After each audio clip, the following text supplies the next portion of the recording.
오늘 우리 함께 시편의 말씀 함께 나누겠습니다. 오늘 우리가 말씀을 사랑한다라고 하면서 사실과 말씀을 가까이 하는 것이 참 어려운 시대가 되고 있는 것을 보게 됩니다. 어떤 사람 너무나 바쁘고 또 너무나 환경이 어려워서 그러지 못할 때가 있습니다. 특별히 그럴 때 또 아니면 믿음이 좋은 삶을 살고 있을 때라도 우리는 가끔 무엇을 느끼는가? 내가 정말 하나님께 사랑받고 있는가? 아니면 하나님께 나를 정말 지키시고 인도하시는가라는 그런 쓸데없는 생각이죠. 그런 것이 들 때가 있어요. 왜 그렇습니까?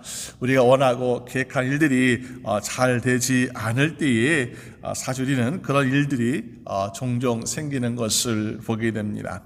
오늘 본문의 시편 43편 아마도 다윗은 쫓김을 당하는 가운데 또 원수로부터 조롱을 당하는 가운데에 하나님께서 짠 하고 나타나시거나 아니면 하나님께서 놀란 능력의 손으로 기적을 나타내셔가지고 야 나의 원수들아 내가 다윗을 이렇게 사랑한다 라고 보이시면 참 좋은데 오늘 본문에 말씀하고 있는 것은 어떤 말씀을 보여주고 있습니까? 오늘 보니까는 어찌하여 2절 말씀에 어찌하여 나를 버리셨나이까 라고 하는 정말 너무나 안타까운 그러한 기도를 드리고 있더라라는 것입니다.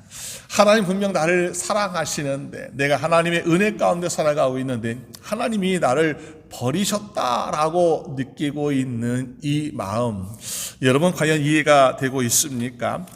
사실 예수님도 침례할 때 이는 내 사랑하는 아들이요 내 기뻐한 자라고 하나님께서 인정하시고 하나님께서 세상에 선포하신 것을 보게 되죠. 그러나 예수님 마지막 십자가에서 뭐라 말씀하십니까? 나의 하나님 어찌하여 나를 버리셨나이까? 예수님도 똑같이 하나님께 버림받은 것 같은 그런 마지막 고백을 하시며 운명하고 계신 것을 보게 됩니다. 사실 하나님의 사랑이 끊어져서 하나님이 더 이상 사랑하지 않아서 그런 것이 아니라 하나님의 사랑은 분명히 존재하고 있지만 때로는 우리가 그 사랑을 깨닫지 못하거나 아니면 하나님의 크고 놀라우신 뜻과 계획 가운데서 하나님이 개입하지 않으시는 그런 모습을 종종 보게 됩니다. 우리의 믿음 생활에도 때때로 하나님 나를 버리셨다라고 하는 그런 안타까운 마음이 들 때에 참 우리는 이해하지 못하는 또 실망되고 오늘 본문에서 말씀한 것처럼 5절에 어찌하여 낙심하며 이 낙심되는 그런 삶이 우리에게 찾아올 때가 있더라는 것입니다. 제가 알고 어떤 분이 있는데요. 이분은 젊은 시절에 너무나 가난하고 남편도 일찍 돌아가셔서 이제 가난한 아기를 키울 그런 용기가 나지 않았습니다. 그래서 정말 하나님께 주시는 첫 아들이고 귀한 아기인데 내가 키울 수 없으니까 어떡할까 고민하다가 그만 입양 기간에 아이를 맡겼습니다. 그 아이를 맡겨서 그 아이는 미국의 가정의 한 부모의 입양이 되었습니다. 비록 한국인 아이였지만은 아주 미국의 가정 부모에서 좋은 부모에서 자라면서 한국인 문화 또 한국의 음식도 여러 가지 접하면서 아주 잘 자랐어요. 그런데 그 소년은 마음속에 항상 나를 낳으시면 과연 누구신가라는 그런 궁금증이 생겼다 그래요. 그래가지고 수소문하고 또 찾고 노력해서 자기를 낳아준 부모를 20대 초반에 만나게 되었습니다. 자기를 낳아준 부모 얼마나 반갑고 얼마나 또 여러 가지 궁금하게 많겠습니까? 그런데 처음에 그 어머니를 만났을 때에 가장 처음 질문이 무엇이었을까? 어머니 왜 나를 버리셨을까요? 라는 그런 질문을 하고 있더라는 것입니다. 정말 이런 질문을 할 수 있을 만큼 그 마음 환경은 괜찮았지만은 그러나 그 마음에 버림받았다라고 하는 그 마음의 아픔 우리가 상상해 볼 수 있는 것입니다. 오늘 우리가 정말 하나님의 사랑 가운데 하나님의 자녀가 되고 있고 믿음 생활하고 있지만은 그런데 우리가 매일매일 삶 가운데 우리가 원하는 대로 형통하고 잘되고 성공하는 것이 아니라 때때로 어렵고 힘든 삶을 살아갈 때에 하나님 내가 혹시 버림받은 거 아닐까요? 하나님 내가 정말 하나님의 사랑 가운데 있습니까? 라고 하는 의심을 하고 있습니까? 오늘 성경 말씀 또 시편의 다윗의 고백을 통해서 볼 때에 결코 그렇지 않다라는 것을 보여주고 있다라는 것입니다. 어떤 말씀을 우리에게 보여주고 있는가? 먼저 1절 말씀 보니까요. 하나님 우리를 변호하시는데 어떻게 변호하십니까? 나를 판단하시되 하나님 나를 변호하여 주시옵소서. 여러분, 어떤 사람이 사고에 어떤 사건에 휘말리게 되었습니다. 그러면요, 이 사람은 분명히 혐의가 있는 것처럼 보입니다. 야, 저 사람 어떻게 저런 큰 죄를 지었을까? 어떻게 잘못해서 저를 지었을까 하면서 사람들은 의심하고 또 그 수덕거리기 시작합니다. 그런데 나의 어떤 일에 대해서 재판 과정에서 변호를 맡아주는 변호사는 어떤 사람일까? 물론 내가 돈이 많으면 죄가 크든 작든 상관없이 변호를 쉽게 맡아주겠죠. 그런데 나는 돈도 없고 백도 없고 환경도 없어요. 그런데 나를 정말 변호해 줄 사람이라면은 어떤 마음의 확신이 있어야 될까요? 이 사람은 죄인이 아닙니다 라는 확신이 있어야 되겠죠. 그래서 이 사람은 죄인이 아니기 때문에 내가 당신을 위해서, 당신의 무죄를 위해서 내가 변호해 주겠습니다. 이런 사람 바로 진정한 변호사겠죠. 여러분, 주님께서 우리에게 어떻다고요? 나를 변호하시는 주님. 여러분, 왜 변호하십니까? 우리가 죄가 많으면요, 우리가 정말 너는 용서받지 못할 사람이야, 너는 큰 죄인이 하면서, 그렇다면 우리는 결코 변호를 받을 수 없을 것입니다. 물론 우린 죄인이에요. 그런데 우리의 죄를 다 용서해 주시면 말미암아 너는 더 이상 죄인이 아니야 라고 인정하시고 생각하셨기 때문에 오늘 우리의 모든 인생의 문제를 변호해 주시는 주님이 함께 하심을 믿으시길 바랍니다. 그래서 나를 변호하시는 하나님, 그래서 판단하시되, 어떤 판단이십니까? 보니까 우리의 삶 가운데 특히 나의 원수 사단과의 영적 싸움이든 무엇이든 간에 우리가 그런 곳에서 나를 의롭게 보시는 주님, 내가 예수 그리스도의 보혈로 말미암아 의롭게 되었사오니 나를 의롭게 보셔서 너는 더 이상 죄인이 아니구나, 내 원수가 너를 유혹하고 너를 시험하고자 하는 거 하면서 우리를 변호하시는 주님을 만날 수 있더라라는 것입니다. 여러분, 우리가 아무리 유능한 변호사를 할지라도 때로는 실패할 때가 참 많이 있습니다. 그래서 요즘 우리가 트럼프 전 대통령의 이야기를 보면서 어마어마한 액수의 벌금을 내게 생겼다라는 그런 뉴스를 보게 돼요. 아마도 그에게는 아주 유명하고 또 명성이 높은 변호사들이 얼마나 많이 있습니까? 근데 보니까 이게 잘 안 되는 것 같아요. 이게 돈이 많아서, 능력이 많아서 다 이기는 것은 아니구나. 때때로 아무리 능력이 많아도 또 우리가 유능한 사람들이 할지라도 실패할 때가 많이 있구나라는 것을 보게 됩니다. 그러나 우리 인생에 있어서 한 번도 우리를 위해서 실패하지 아니하시고 한 번도 지지 아니하시는 우리 주님께서 저희분들의 변호가 되시기 때문에 우리는 날마다 기쁨으로 또 우리가 용기 있게 살아갈 수 있는 저희분 되시기를 주님의 이름으로 축원합니다. 또 하나님께서 어떻게 합니까? 우리의 힘이 되어서 나를 불의한 자에서 건지시는, 그래서 이전 말씀에 주는 나의 힘이 되신 하나님이시거늘, 나의 힘이 되신 하나님이 나와 함께 하시는구나. 그러므로 내가 그 하나님을 의지하고 하나님께 구하는 삶을 살아야겠다라는 그런 모습을 생각해 보게 됩니다. 영국의 유명한 청교도 정치가였던 크롬웰이 어렸을 때에 이런 일이 있었습니다.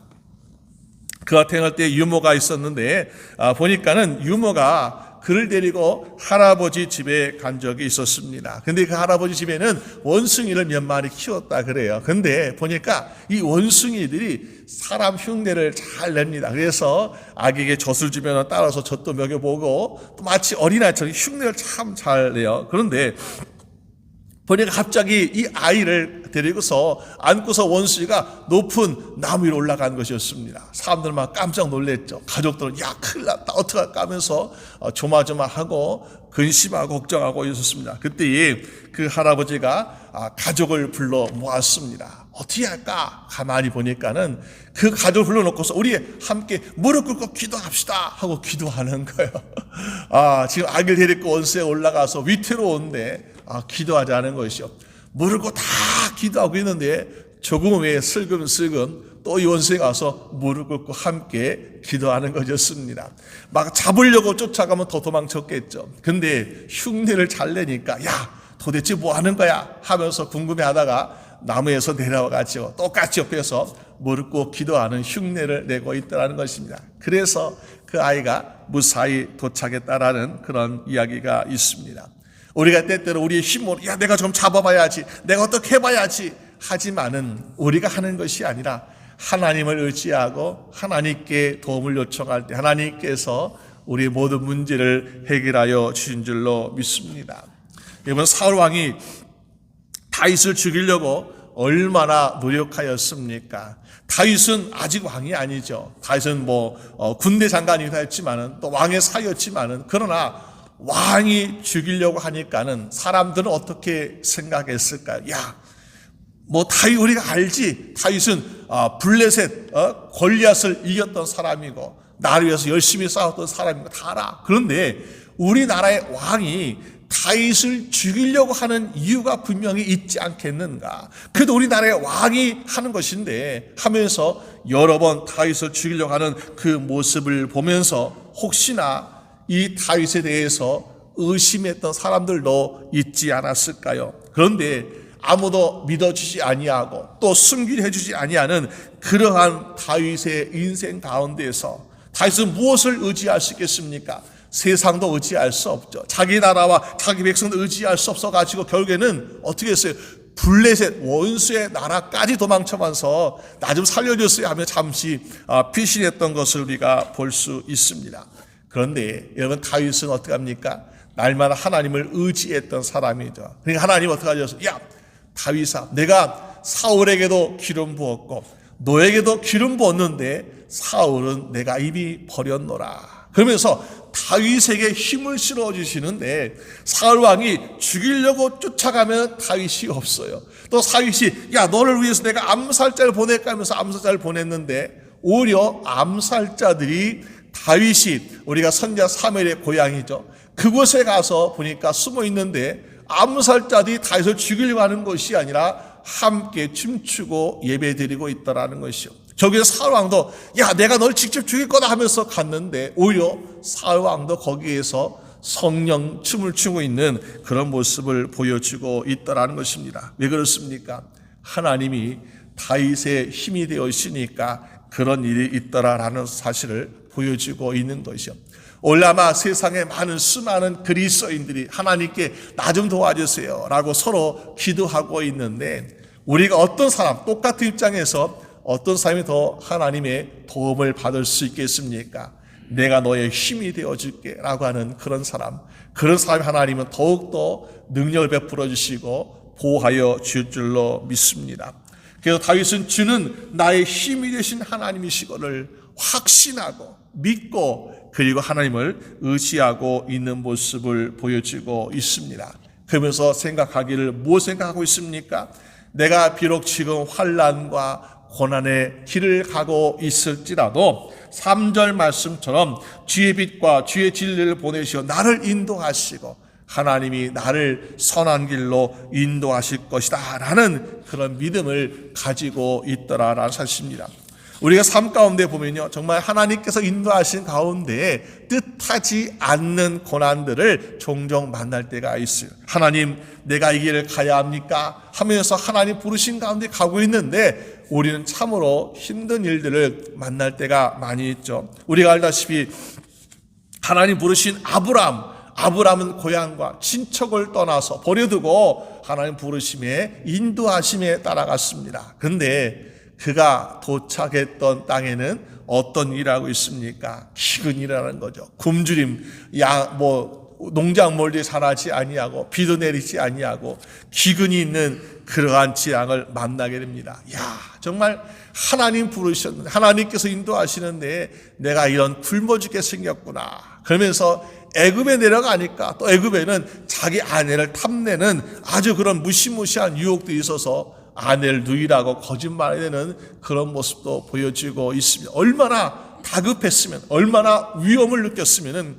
아브라함이 그런 거짓말까지 하면서 목숨을 부지하려고 하였겠습니까? 그런데 그 순간순간마다 얼마나 두렵고 떨리며 얼마나 하나님 인도하신 가운데 우리는 만약 그런 입장이라면 정말 우리는 많은 의심들을 하였을 것 같아요. 그런데 하나님 인도하심에 따라가고 순종하고 하다 보니까 가나안 땅에 정착하면서 또 이삭을 낳으면서 하나님의 주신 이삭과 또 하나님이 주신 약속의 그 땅을 기업으로 받는 축복을 누리고 있더라는 것입니다.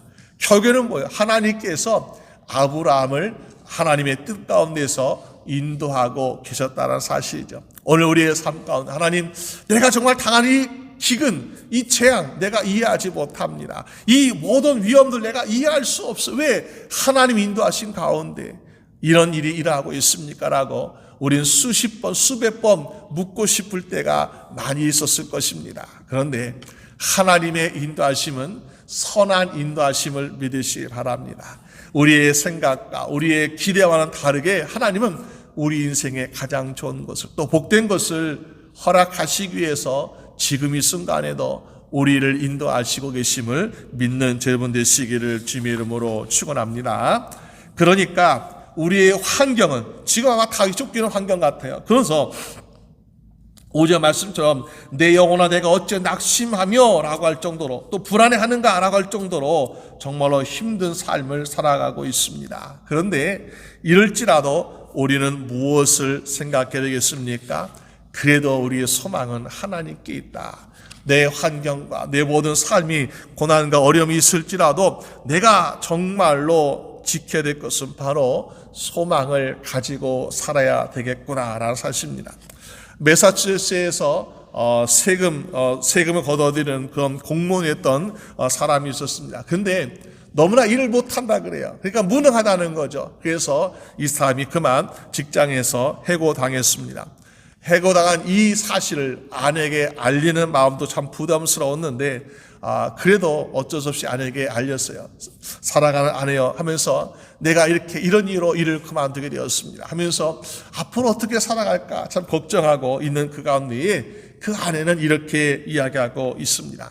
낙심하지 마세요. 낙심하지 마세요. 내가 조금 모아둔 비상금이 있으니까 이걸로 우리 좀 버티면 돼요. 그리고 당신이 예전부터 마음속에 두고 싶었던, 마음속에 하고 싶었던 글 쓰는 일을 한번 다시 해보세요 하면서 그 아내가 위로하고 또 격려해 주더라는 것입니다. 그러면서 또 그 아내가 이야기했던 대로 함께 열심히 글을 쓰면서 하나님의 도우심을 구하며 기도하기 시작했습니다.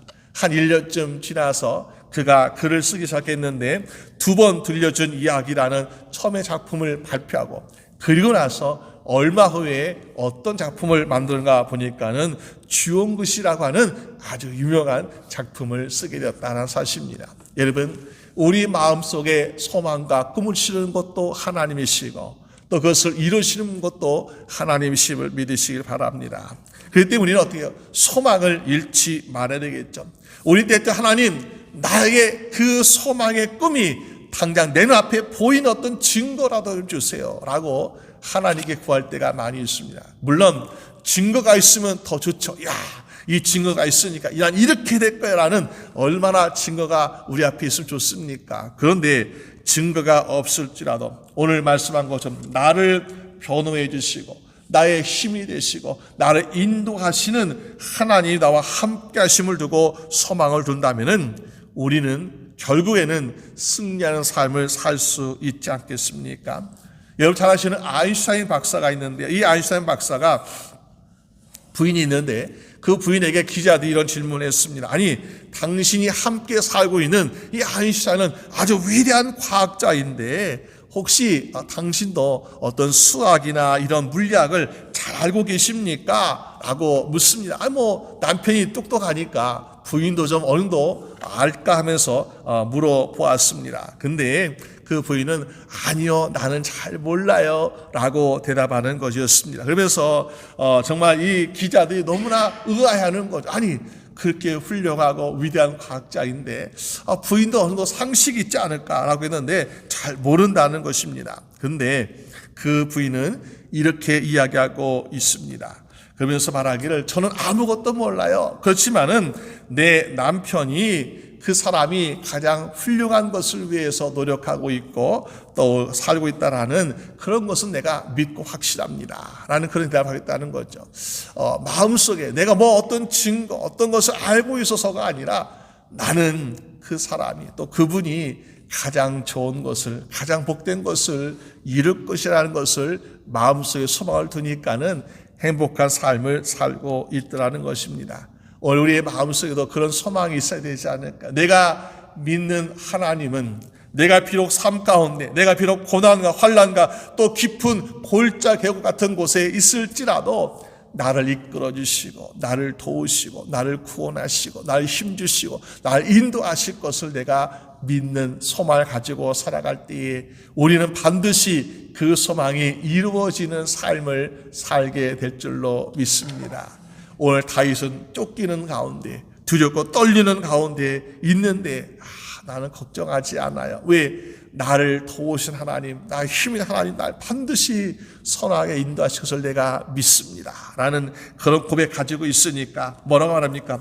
그가 나타나 도우심으로 말미암아 내 하나님을 여전히 찬송하여다. 여러분, 다윗이요, 하나님께 나 이렇게 시가 내가 이제는 찬송하겠습니다 라는 것이 아니라 5절 끝절 말씀에 뭐라고 말씀하고 있습니까? 내 하나님을 여전히, 무슨 말이에요? 계속해서 찬송하다. 내가 환난과 고난 가운데에서 하나님을 잃어버렸다, 하나님 믿지 않았다, 하나님을 떠났다, 이것이 아니라 그 전에도 하나님을 찬송하고 있었고 고난 가운데도 찬송하고 있었고 아직 고난 해결되지 않은 상황에서 나는 계속해서 하나님을 찬송하며 살겠습니다라는 그런 고백을 하고 있지 않습니까? 여러분, 오늘 저희분의 삶에도 과거에도 또 어제도 오늘도 앞으로도 계속해서 하나님께 소망을 두고 하나님을 찬양하는 저희분 되시기를 주님의 이름으로 축원합니다. 그럴 때에 하나님을 찬양할 때에 우리의 인생이 찬양이 넘치는 복되고 기쁜 삶을 허락하여 줄 줄로 믿습니다. 오늘 저희분들 인생이 다 그렇게 되시기를 또 주님의 이름으로 축원합니다. 우리 함께 기도드리겠습니다. 하나님 아버지 감사합니다.